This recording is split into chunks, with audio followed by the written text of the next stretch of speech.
Hello guys, कैसे हैं आप लोग। आई होप कि आप सभी लोग ठीक होंगे। आज के इस वीडियो में जैसे कि मैंने अपने इंस्टाग्राम पोस्ट में शेयर करके बता दिया था कि आप अपने मास्टर ऑफ साइंस फिज़िक्स या master of science applied physics यानी एमएससी फ़िज़िक्स या एमएससी अप्लाइड फ़िज़िक्स या एमएससी इलेक्ट्रॉनिक्स, इन तीनों ही डिग्रियों में से अगर कोई एक आप परस्यू कर रहे हैं या परस्यू करने जा रहे हैं तो आप इसके बाद इंडिया की top notch research organisations like Indian space research organisation ISRO, defence research and development organisation DRDO, भाभा एटॉमिक रिसर्च सेंटर यानी बार्क किस तरह से ज्वाइन कर सकते हैं। तो आज की इस वीडियो में मैं आपको थोड़ी थोड़ी जानकारी दूंगा इन तीनों ही ऑर्गेनाइजेशन में आप कैसे एंटर कर सकते हैं, आप कैसे जा सकते हैं, कौन से एग्ज़ाम्स आपको देने पड़ेंगे, कब आपको नोटिफिकेशन के लिए वेबसाइट्स चेक करनी है, इनका मोटो क्या है और ये लोग किस फील्ड में एक्सपर्टीज़ हैं, यानी ये क्या क्या काम करते हैं इस नेशन के लिए, इस देश के लिए, और आपको ये क्यों ज्वाइन करनी चाहिए। क्या आपका फ्यूचर सिक्योर्ड होगा इन ऑर्गेनाइजेशन में, आपको कुछ बेहतर करने का मौका मिलेगा, या ये भी दूसरे सरकारी कंपनियों की तरह होती हैं जहाँ पर आपको बस कोई वर्क दे दिया जाएगा और आपको उस पर काम करना होगा, 10 to 5 जॉब, ऐसा है क्या। तो ये सारे डिस्कशंस हम आज करेंगे। जो भी मैं बात आपको बताऊंगा आप उसे नोट भी कर सकते हैं या आप अपने दिमाग में फिट कर सकते हैं कि ये जो ऑर्गेनाइजेशन है ये किस तरह से काम करती हैं और आपको क्या क्या प्रिपरेशन करनी चाहिए अपने मास्टर ऑफ साइंस के बाद। इवन मैं आपको लास्ट में ये भी बताऊंगा कि क्या आप बैचलर ऑफ साइंस यानी BSc के बाद इन ऑर्गेनाइजेशंस को ज्वाइन कर सकते हैं। तो कोई और वेस्टेज ऑफ टाइम से पहले शुरू कर देते हैं हम अपना ये वीडियो। तो सबसे पहले गाइस मैं आपको बता दूं इसरो के बारे में। इंडियन स्पेस रिसर्च ऑर्गेनाइजेशन यानी इसरो काफ़ी highly decorated space research organisation है। यहाँ पर सबके सब साइंटिस्ट्स हैं जो लोग अपने अपने फील्ड में काफ़ी एक्सपर्ट हैं, बहुत ही ज़्यादा इनके पास एक्सपीरियंस है उस फील्ड में और ये लोग टॉप नॉच रिसर्च करते हैं। अब बात करें, सिर्फ साइंटिस्ट ही नहीं होते वहाँ पर, कुछ इंजीनियर्स भी होते हैं जो machine dynamics, machine design, electrical engineering हो गई या इलेक्ट्रोमैग्नेटिक थ्योरी हो गई, इन सब चीज़ों पर काम करते हैं। स्काई वेव हो गया।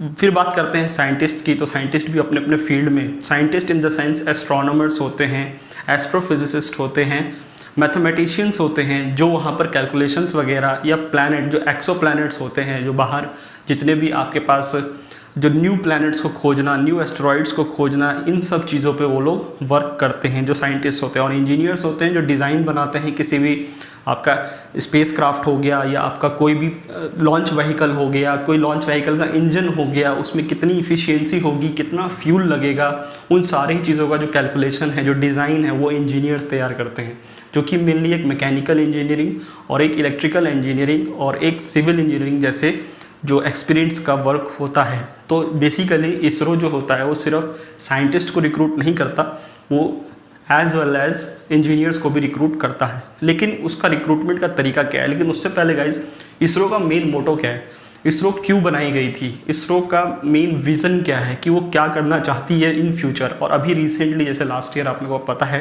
कि चंद्रयान 2 जो हम वर्ड यूज़ करते हैं, जो आप आर्टिकल्स वगैरह पढ़ते होंगे इंटरनेट पे कि फेल हो गया था, चंद्रयान 2 कभी फेल नहीं हुआ था। उसने अपने पूरे ऑर्बिट में, जो उसका ऑर्बिटर है, उसने 1 साल कंप्लीट किए हैं अभी रिसेंटली कुछ ही दिनों पहले। तो आपको बता दूँ वो फेलियर नहीं था। कुछ कम्युनिकेशन नेटवर्क्स, क्योंकि ये इंजीनियरिंग डिज़ाइन होते हैं और इंजीनियरिंग एक वेरिएबल स्टडीज़ होती हैं, कभी फेल हो सकती है, कभी सक्सेस हो सकता है। सो बेसिकली वो एक फेलियर नहीं था, वो एक एरर था। आप वर्ड यूज़ करेंगे, वो एक फेलियर नहीं था, वो एक एरर था। और एरर को रिजॉल्व किया जा सकता है और दोबारा लॉन्च भी किया जा सकता है, और जो कि हमें पता है कुछ आने वाले दिनों में बहुत ही जल्द इसरो करने जा रही है। सो वेट एंड वॉच। सारे अपडेट्स आप इसरो की ट्विटर को भी फॉलो करके पढ़ सकते हैं कि इसरो क्या कर रही है आज की डेट में। रिसेंटली इसरो ने प्राइवेट जो प्लेयर्स होते हैं, जैसे आपको पता है कि टेस्ला जो मालिक है उनके, एलन मस्क, उनकी खुद की एक जो है स्पेस ऑर्गेनाइजेशन है, जैसे हम स्पेस एक्स बोलते हैं, स्पेस एक्सप्लोरेशन। क्यों? क्योंकि वो एक प्राइवेट प्लेयर हैं और वो आपको पता है कि स्पेस एक्स कितना बढ़िया काम कर रही है इन अमेरिका। वो नासा को भी एक तरीके से चैलेंज कर सकती है at any time, at any cost, उनको कोई प्रॉब्लम नहीं होती। तो वैसे ही हमारे देश में भी कुछ प्राइवेट प्लेयर्स हैं, जैसे मुझे नाम याद नहीं आ रहा है, लेकिन IIT मद्रास के 2 स्टूडेंट्स ने अपना एक स्टार्टअप स्टार्ट किया था जो कि एक एरोडायनेमिक्स से रिलेटेड था। तो वो भी हो सकता है कि वो एक प्राइवेट प्लेयर के फॉर्म में इसरो के साथ जुड़ जाएं और स्पेसक्राफ्ट डिज़ाइन हो गया या लॉन्च व्हीकल डिज़ाइन हो गया, इन सारे चीज़ों पे वर्क कर सकते हैं साथ में। तो इसरो को प्राइवेट प्लेयर्स को इसलिए बुलाना पड़ रहा है ताकि जो एक्सपेंशन हो, उस ऑर्गेनाइजेशन का एक्सपेंशन हो।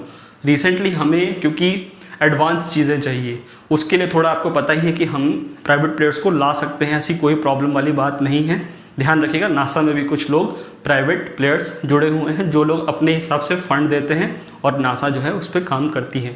तो यहाँ पर इसरो का जो मेन मोटो हमें समझ में आता है कि इसरो क्यों बनाई गई थी, वो है इंडिया के स्पेस साइंस और प्लैनेट एक्सप्लोरेशन को आगे बढ़ाने के लिए। यानी स्पेस साइंस में ज़्यादा रिसर्च हो, स्पेस साइंस पे अच्छा काम हो और नेशन के डेवलपमेंट में वो योगदान करे।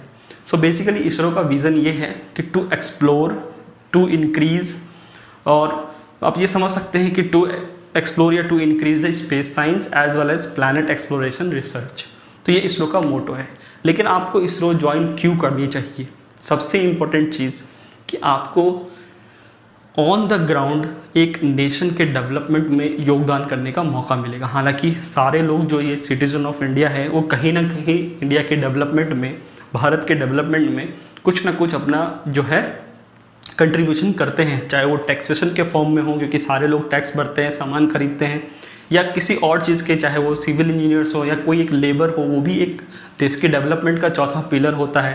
क्योंकि अगर लेबर ही काम करना बंद कर दें तो कोई डेवलपमेंट होगी ही नहीं पूरे देश में। तो लेकिन ऑन द ग्राउंड अगर आप एक बड़े लेवल पर एक अच्छी तरीके से मेहनत करके काम करना चाहते हैं तो ISRO is one of the best organisation in India to work with. तो ध्यान रखिएगा, इसरो में काम करने के एक ही फ़ायदे नहीं है, बहुत फ़ायदे हैं, मैं आपको गिनवा नहीं सकता। इसरो आपको एक सिक्योर जॉब तो देती ही देती है, लेकिन साथ ही साथ एक प्रोफेशनल लाइफ भी देती है, जिससे कि आप पूरी ज़िंदगी ये कभी नहीं सोचोगे कि यार मैंने ये इसरो क्यों ज्वाइन करी, मैं रिग्रेट हो रहा हूँ, ये वगैरह वगैरह जो भी चीज़ें आपके दिमाग में आती रहती हैं ज़्यादातर, तो वो चीज़ें कभी नहीं आएंगी। पहली चीज़ आपको क्लियर हो गई होगी। दूसरी कि ठीक है सर, आपने बता दिया कि इसरो एक सबसे बेस्ट ऑर्गेनाइजेशन है, इसरो में हमें ज्वाइन करना है, लेकिन हम ज्वाइन कैसे करेंगे? देखिए, ये वीडियो जो है मैं सिर्फ मास्टर ऑफ साइंस तक ही लिमिट नहीं कर रहा हूँ, मैं बैचलर ऑफ साइंस के बारे में भी बताऊँगा। देखिए, इसरो के रिक्रूटमेंट दो तरीके से होते हैं। एक तो ये है कि इसरो अपने हिसाब से जैसे ही वैकेंसी होती है उसके लिए एक एडवर्टाइजमेंट निकाल देता है कि इस सेंटर पे, क्योंकि इसरो का कोई एक सेंटर नहीं है, बहुत सारे सेंटर्स हैं पूरे इंडिया में, नॉर्थ में, साउथ में, वेस्ट में, ईस्ट में, साउथ वेस्ट, साउथ ईस्ट, हर जगह उसके सेंटर्स हैं, रीजनल सेंटर्स बोलते हैं हम उनको।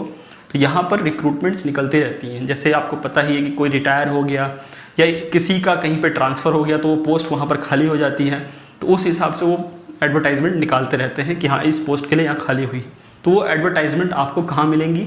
आपको मिलेगी ICRB पे, ISRO centralised recruitment board, ISRO ICRB की वेबसाइट पे मिलेगी। मैं दोबारा रिपीट कर रहा हूँ, ICRB की वेबसाइट पे आपको सारी रिक्रूटमेंट्स के बारे में जानकारी मिलेगी। आप वहाँ पर year wise, date wise, location wise आप उसे सॉर्ट कर सकते हैं कि हाँ कहाँ कहाँ रिक्रूटमेंट है। अगर कोई रिक्रूटमेंट नहीं है तो आपको नील बता देगा कि अभी कोई रिक्रूटमेंट नहीं है, कोई वैकेंसी नहीं है। लेकिन अगर वैकेंसी होगी तो आपको तुरंत बता देगा। अब वहाँ पर लिखा होता है, मतलब मेन मोटो क्या है कि ICRB पे ही आपको सारी जानकारी मिलेगी और कहीं पर जाने की ज़रूरत नहीं है। लेकिन क्या होता है, कभी कभी ऐसा भी होता है कि इंडिविजुअल्स जो सेंटर्स हैं, जैसे विक्रम साराभाई आप ले लीजिए, VSSC, वहाँ पर क्या होता है कि अगर कोई रिक्रूटमेंट आती है तो ICRB को बगैर बताए हुए भी अपनी वेबसाइट पर अपलोड कर देते हैं कि हमारे पास इतने लोगों के लिए इस पोस्ट के लिए वैकेंसी है, so do apply. And then आपको कभी भी डायरेक्ट तो कभी रिक्रूटमेंट नहीं होती। इसरो, DRDO और बार्क जैसे ऑर्गेनाइजेशंस में डायरेक्ट रिक्रूटमेंट नहीं होती।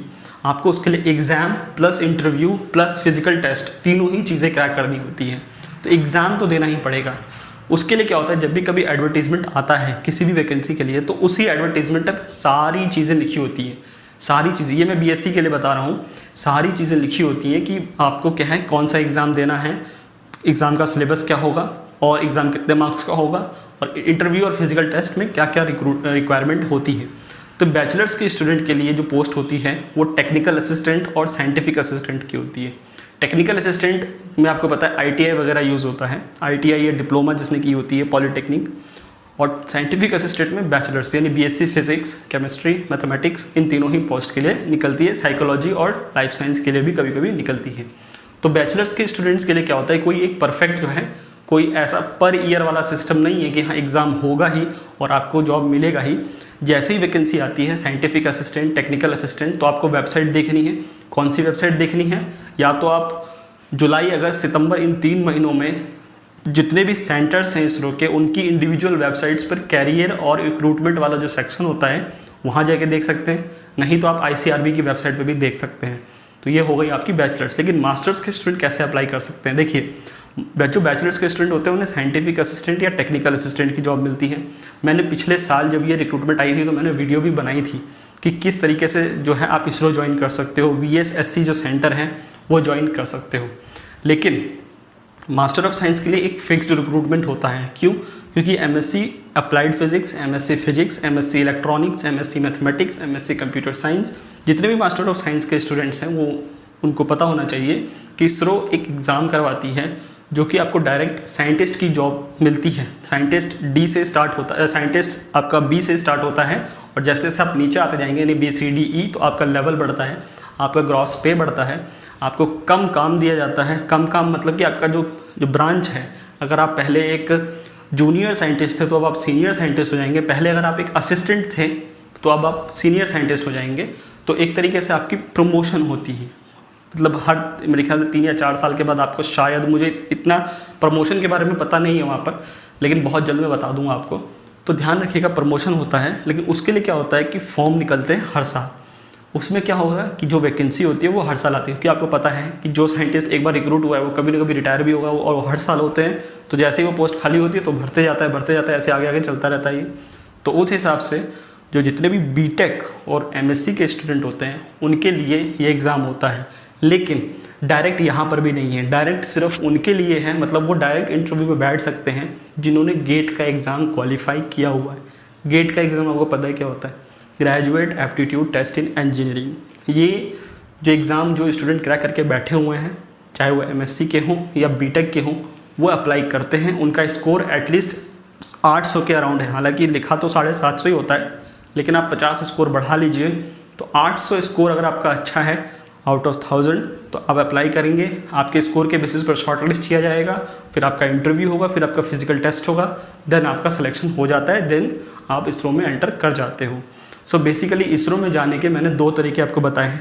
पहला तरीका तो ये है कि अगर आप बैचलर्स यानी BSc फिजिक्स कर रहे हैं या BSc प्रोग्राम कर रहे हैं तो आपको क्या करना है, उस इंडिविजुअल सेंटर के जो इसरो की सेंटर है उसकी वेबसाइट पर रिक्रूटमेंट देखनी है, उसकी वेबसाइट पर वैकेंसी देखनी है। अगर कोई वैकेंसी नहीं है तो आप वेट करिए, क्योंकि इसरो एक रिसर्च ऑर्गेनाइजेशन है, उसकी कहीं ना कहीं वैकेंसी जरूर निकलती रहती है। इवन अगर आप अभी देखते हैं तो अभी भी किसी न किसी सेंटर पर किसी न किसी पोस्ट के लिए रिक्रूटमेंट होगी। हो सकता है कि वो आपके पोस्ट के लिए लायक नहीं हो कि आपने बैचलर्स करी हुई है, हो सकता है वो 10+2 के बेसिस पर हो या ITI के बेसिस पर हो या इवन हायर पोस्ट PhD वाले भी अप्लाई कर सकते हैं। तो ध्यान रखिएगा कि अगर आपको BSc के बेसिस पर अप्लाई करना है तो रिक्रूटमेंट वगैरह पर ध्यान रखना है कि कब क्या चीज़ कब निकलती है। और अगर आप MSc के बेसिस पर अप्लाई कर रहे हैं तो 2 तरीके इसमें भी हैं। एक तो आपने गेट क्वालिफाई किया हुआ है तो आपको एग्ज़ाम नहीं देना पड़ेगा। गेट कितने स्कोर वाले? तकरीबन मिनिमम 800 स्कोर वाले किसी भी फील्ड में, चाहे वो B.Tech CSE हो, B.Tech मैकेनिकल हो, B.Tech इलेक्ट्रिकल हो, B.Tech इलेक्ट्रॉनिक्स हो, B.Tech एरोस्पेस एंड जो आपका एरोनॉटिकल है, B.Tech सिविल है, MSc फिजिक्स है, MSc अप्लाइड फिजिक्स है, MSc इलेक्ट्रॉनिक्स है, MSc मैथमेटिक्स है या MSc कंप्यूटर साइंस है। इन सभी कोर्सेज़ के लिए अगर आपने गेट रिस्पेक्टिव प्रोग्राम में गेट क्वालिफाई किया हुआ है, अच्छे स्कोर हैं, तो आप अप्लाई कर सकते हो ICRB की वेबसाइट के पर जाकर, और वहाँ पर आपको फिर शॉर्टलिस्ट किया जाएगा। जितनी वैकेंसी होगी उससे मान लीजिए कि 3 गुना ज़्यादा वो लोग शॉर्टलिस्ट करते हैं। जैसे मान लीजिए 50 वैकेंसीज़ हैं तो वो 150 से 200 के बीच में स्टूडेंट्स को शॉर्टलिस्ट करेंगे based on their GATE scores. फिर उनमें से फिर वो इंटरव्यू करके आपको फिर अगले राउंड यानी फिजिकल टेस्ट, जिसमें कि आपको थोड़ा भाग दौड़ यानी तो आपकी देखी जाएगी क्या सिस्टम है, फिर आपका सिलेक्शन होता है उन 50 पोस्ट के लिए। लेकिन अगर आपका गेट नहीं है, आप गेट क्वालिफाई नहीं कर पाए, तो इसका मतलब ये नहीं है कि आप नहीं जा सकते। तो इसरो की जो कॉमन प्लेटफॉर्म है ICRB, वो एक टेस्ट भी ऑर्गेनाइज कराती है। तो उस टेस्ट के थ्रू आप इसरो ज्वाइन कर सकते हैं, सेम प्रोसेस होता है। तो एक सेंट्रलाइज्ड वेबसाइट है ICRB, आपको इसके ऊपर नज़र रखनी है कि भाई कब कब वैकेंसी निकलती है। ठीक है, तो इसरो की कहानी यहाँ तक क्लियर है। सबसे बेस्ट आपको अपॉर्चुनिटी मिलेगी अगर आप इसरो ज्वाइन करते हैं तो, क्योंकि इसरो कोई एक मतलब लैब आप कह लीजिए, या एक ऑर्गेनाइजेशन कह लीजिए, या आप रिसर्च सेंटर कह लीजिए, आप जो भी कहना चाहते हैं, आप पब्लिक कंपनी कह लीजिए, ये सारी चीज़ें हैं वहाँ पर। आपको कभी ऐसा नहीं लगेगा कि आपने गलत डिसीजन लिया इसरो ज्वाइन करके। और ऑन द ग्राउंड आपको एक नेशन के डेवलपमेंट में किस तरीके से रोल निभाना होता है वो आपको रियल फेस में पता चलेगा कि हाँ ये चीज़ है। हालांकि मैंने आपको पहले बता दिया कि सारे लोग जो भी कुछ ना कुछ कर रहे हैं वो कहीं ना कहीं नेशन के डेवलपमेंट में लगे हुए हैं, लेकिन इसरो और DRDO को ज्वाइन करके देश के डेवलपमेंट करना, आप सोच सकते हैं, फील कर सकते हैं, एक अलग ही लेवल का एक चीज़ है, एक बात है कि आप वहाँ काम कर सकते हैं। दूसरी चीज़ हम डिस्कस कर लेते हैं कि सर अब DRDO कैसे ज्वाइन करते हैं, मास्टर ऑफ साइंस और बैचलर ऑफ साइंस के बाद DRDO कैसे ज्वाइन करते हैं। तो देखिए DRDO ज्वाइन करने के भी दो तरीके हैं, लेकिन मैं पहले आपको DRDO के बारे में बता देता हूँ कि DRDO का जो मेन मोटो है अब क्या है और DRDO किस फील्ड में काम करती है। देखिए DRDO stands for defence research and development organisation. Defence research and development, defence का मतलब होता है कि देश की सुरक्षा के लिए हमें कुछ ऐसे चीज़ें बनानी होती हैं जिससे कि हम अपने देश को दुश्मन के अटैक से बचा सकते हैं या दुश्मन पर अटैक कर सकते हैं, कि इफेक्टिवली तरीके से उसको नुकसान पहुंचा सकते हैं। उसके लिए हमें क्या चाहिए होती है, हमें एम्यूनिशन चाहिए होता है, हमें UAVs वगैरह चाहिए होते हैं, अनआर्म्ड ऑटोमेटेड व्हीकल्स चाहिए होते हैं, फिर हमें टैंक्स चाहिए होते हैं, फिर हमें मतलब वेपन्स चाहिए होते हैं, फिर गन्स चाहिए, फिर आपको पता है हमारे जेट्स चाहिए। तो ये सारी चीज़ें जो हैं वो DRDO डिज़ाइन करती है, DRDO बनाती है। तो ये इसको बनाने में आपको पता है किस किस चीज़ों का रोल होगा, scientist as well as engineers as well as आपको technicians as well as machine man, ये सारे लोगों का इसमें जो है कंट्रीब्यूशन जाता है। कोई एक बंदा इसको बना नहीं सकता। आपने अगर वो उरी द सर्जिकल स्ट्राइक वाली मूवी देखी हुई है, अगर नहीं देखी है तो देखिए, मैंने तो बहुत बार देखी है। उरी द सर्जिकल स्ट्राइक में आपने देखा होगा कि वो जो अजीत डोभाल बने हुए हैं, परेश रावल, वो DRDO ही जाते हैं और DRDO में एक लड़का प्रोजेक्ट कर रहा होता है और वो एक UAV बना रहा होता है जो बर्ड टाइप होती है, और उस UAV को ही डिप्लॉय कर लिया जाता है, उसको लगाया जाता है जब वो UK में हमारे जो सैनिक हैं वो जा रहे होते हैं। सो बेसिकली वैसे ही प्रोजेक्ट्स करने होते हैं, वैसे ही हमें जो है डिज़ाइन बनाने होते हैं। उसके लिए हमें कुछ scientist as well as engineers की ज़रूरत पड़ती है, और इंजीनियर्स के अंदर जो हैंड टू हैंड प्रोजेक्ट करते हैं हमें टेक्नीशियंस और टेक्निकल असिस्टेंट, आप दोनों में से कोई एक वर्ड यूज़ कर सकते हैं, उनकी रिक्वायरमेंट होती है। तो इनके लिए देखिए हम पहले छोटे पोस्ट की बात कर लेते हैं। छोटा post in the sense come eligibility वाले। अगर आप ITI डिप्लोमा या BSc के स्टूडेंट हैं, आपने तीनों में से कोई एक चीज़ किया हुआ है, तो आप सेप्टेम CEPTAM, ठीक है, सेप्टेम की वेबसाइट पर जाके DRDO की अप्लाई कर सकते हैं अगर कोई रिक्रूटमेंट निकली है तो। यहाँ पर भी सेम इसरो की तरह ही साइंटिफिक असिस्टेंट और टेक्निकल असिस्टेंट की जॉब निकलती है। टेक्निकल असिस्टेंट उसे मिलती है जिसने ITI डिप्लोमा किया होता है 10+2 के बाद, 10+2 या 10th के बाद, और साइंटिफिक असिस्टेंट या जूनियर साइंटिफिक असिस्टेंट की जॉब उसे मिलती है जिसने BSc करी होती है फिजिक्स में, केमिस्ट्री में, उनको मिलती है। ये देखिए DRDO का हेड ऑफिस, आपको पता है DRDO का जो head office not this centre, वो न्यू दिल्ली में है। DRDO के सेंटर्स पूरे इंडिया में हैं, जो कि मेन हैदराबाद में है, और जी सतीश रेड्डी आई थिंक अभी इसके डायरेक्टर हैं। तो ध्यान रखिएगा कि DRDO के लैब्स एक जगह नहीं है, DRDO के लैब्स बहुत सारे हैं। DRDO जहाँ पे अपनी काम करती हैं, हालांकि कुछ DRDO की लैब्स खुफिया भी होती हैं, क्योंकि वहाँ पर कुछ ऐसे एम्यूनिशंस बना रहे होते हैं, ऐसी चीज़ें बन रही होती हैं जो कि काफ़ी कॉन्फिडेंशियल होते हैं, हम उन्हें नहीं बता सकते, हम उन्हें शेयर नहीं कर सकते, ठीक है। और ये जहाँ पर रिसर्च होते हैं, जहाँ पर कुछ वर्क्स होते हैं, पेपर वर्क्स होते हैं, वो DRDO के लैब्स पूरे इंडिया में हैं, हर जगह हैं। पूरे स्टेट्स में तो नहीं है, लेकिन नॉर्थ, साउथ, वेस्ट, ईस्ट चारों तरफ कोनों में एक न एक लैब्स होती हैं जो हेड ऑफिस होता है। तो DRDO डिफेंस से रिलेटेड जितनी भी चीज़ें की रिक्वायरमेंट होती हैं, उसका डिज़ाइन, उसका डायनामिक्स, उसकी सारी चीज़ें, वही आर्किटेक्चर, वो सारी चीज़ें बनाते हैं वो इंजीनियर्स एंड साइंटिस्ट। अब बात करते हैं मास्टर्स लेवल पर। तो अगर आप BTech हो, MSc फिजिक्स हो, MSc अप्लाइड फिजिक्स हो, उसके लिए एक वेबसाइट बनी हुई है RAC stands for recruitment and assessment centre. RAC DRDO के अंदर है, ये ministry of defence new Delhi. ये क्या करती है, अगर आप लोगों के पास इनमें से कोई एक चीज़ है, सबसे पहली बात, हाँ मेरे को याद आ गया, सॉरी लेट बताने के लिए, लेकिन इसरो में 2 कंडीशंस आपको ध्यान रखनी है। आप बीएससी के बेसिस पर अप्लाई कर रहे हो या एमएससी के बेसिस पर अप्लाई कर रहे हो, आपका हमेशा फर्स्ट क्लास होना चाहिए।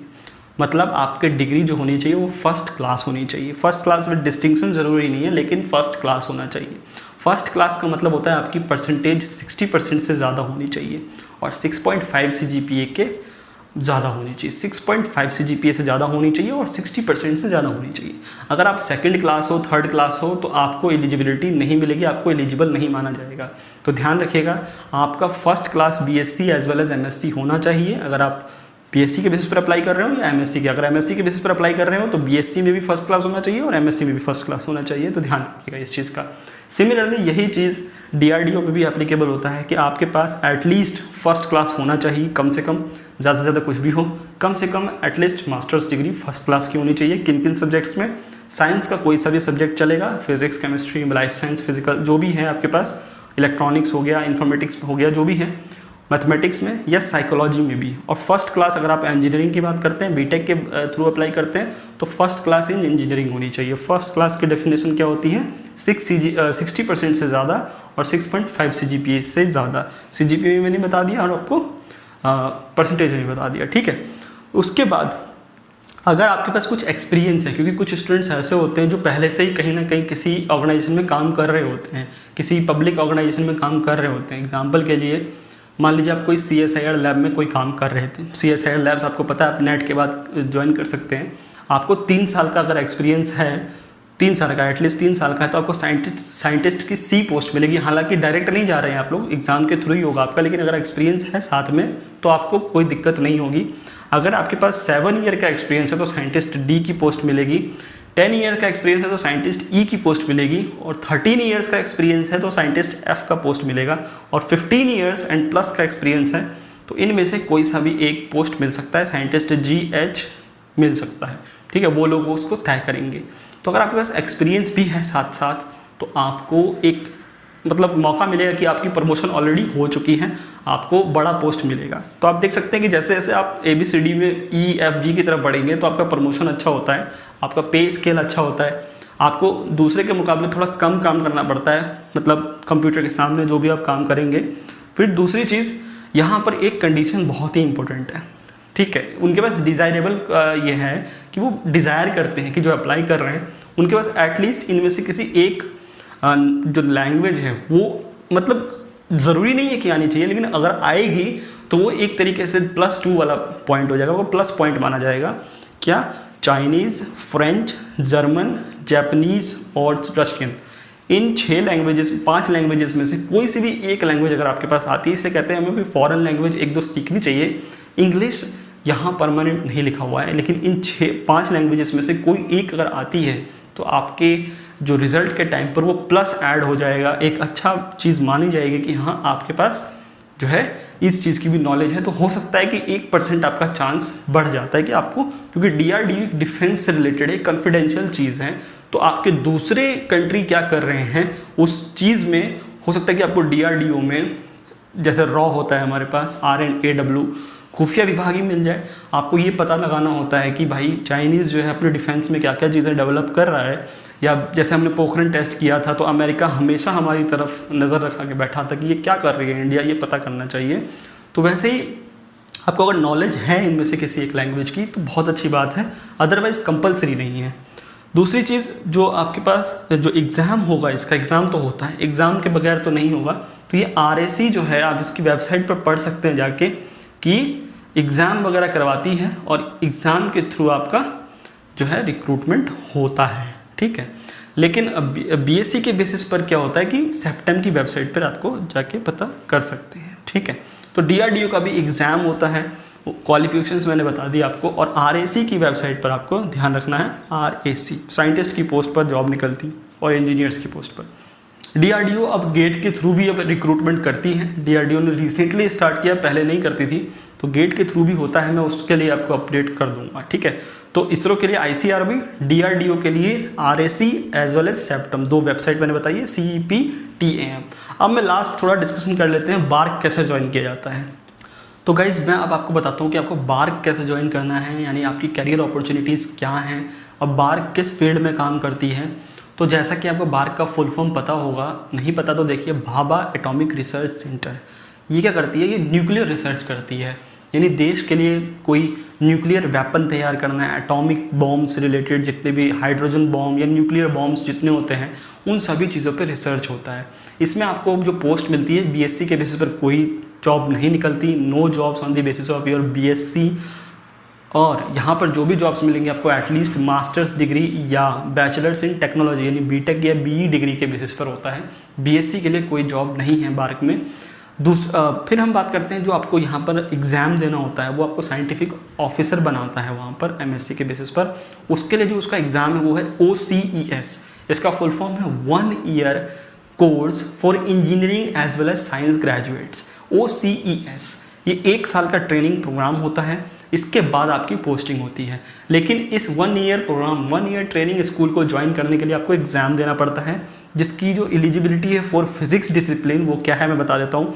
अगर आपने एमएससी फिजिक्स किया हुआ है, एमएससी अप्लाइड फिजिक्स किया हुआ है, एमएससी इलेक्ट्रॉनिक्स किया हुआ है या बीई बीटेक किया हुआ है इंजीनियरिंग फिजिक्स में एटलीस्ट मिनिमम 60% यानी वही फर्स्ट क्लास वाली बात हो गई, तो आप इस एग्ज़ाम के लिए अप्लाई कर सकते हो। इसके लिए क्या होगा, ध्यान रखिएगा, यहाँ पर बहुत इंपॉर्टेंट चीज़ है कि एमएससी एप्लीकेंट्स जितने भी हैं उनके पास फिजिक्स और मैथमेटिक्स दोनों ही होनी चाहिए उनके बीएससी लेवल पर। ध्यान रखिएगा, जो लोग बीएससी फिजिक्स के होते हैं उनके पास मैथ्स कंपलसरी है कि होना ही चाहिए अगर वो बार्क ज्वाइन करते हैं, या जो मैथ्स के स्टूडेंट हैं उनके पास भी फिजिक्स होना ज़रूरी है अगर वो बार्क ज्वाइन करते हैं। तो ये, और फर्स्ट ईयर इंटीग्रेटेड एमएससी क्या कोई स्टूडेंट अप्लाई करना चाहता है, मतलब इंटीग्रेटेड एमएससी का स्टूडेंट भी अप्लाई कर सकता है, लेकिन ध्यान रहे उसकी बीएससी और एमएससी दोनों की अलग अलग मिला के जो है 60% होनी चाहिए, यानी बीएससी में भी 60% और एमएससी में भी 60%। तो ये हो गया आपका। और इसके बाद कुछ ऐसे स्टूडेंट्स भी होंगे जो गेट के थ्रू अप्लाई करना चाहेंगे, तो उनके लिए एग्ज़ाम नहीं होता, उनके लिए गेट के बेसिस पर ही वो शॉर्टलिस्ट करते हैं और फिर आपका जो है इंटरव्यू होता है, और इंटरव्यू के बाद आपका सिलेक्शन होता है ट्रेनिंग स्कूल के लिए फिजिकल फिटनेस के बाद। यहाँ पर एक चीज़ और है कि जो गेट एक और एग्ज़ाम होता है इंजीनियरिंग साइंस का, XE बोलते हैं उसे, इंजीनियरिंग साइंस XE, तो वो भी एलिजिबल होते हैं, वो कोई भी दे सकता है, एमएससी फिजिक्स इलेक्ट्रॉनिक्स कोई भी दे सकता है। तो गेट XE के स्टूडेंट्स भी एलिजिबल हैं। OCES का ये प्रोग्राम होता है, क्वालिफिकेशंस मैंने बता दी है। OCES बार्क, अगर आप गूगल पे लिख देंगे बार्क OCES तो आपको सारी इन्फॉर्मेशन मिल जाएगी। तो ये 3 ऑर्गेनाइजेशन आपको कैसे ज्वाइन करना है मैंने उसके बारे में पूरी जानकारी दे दी है।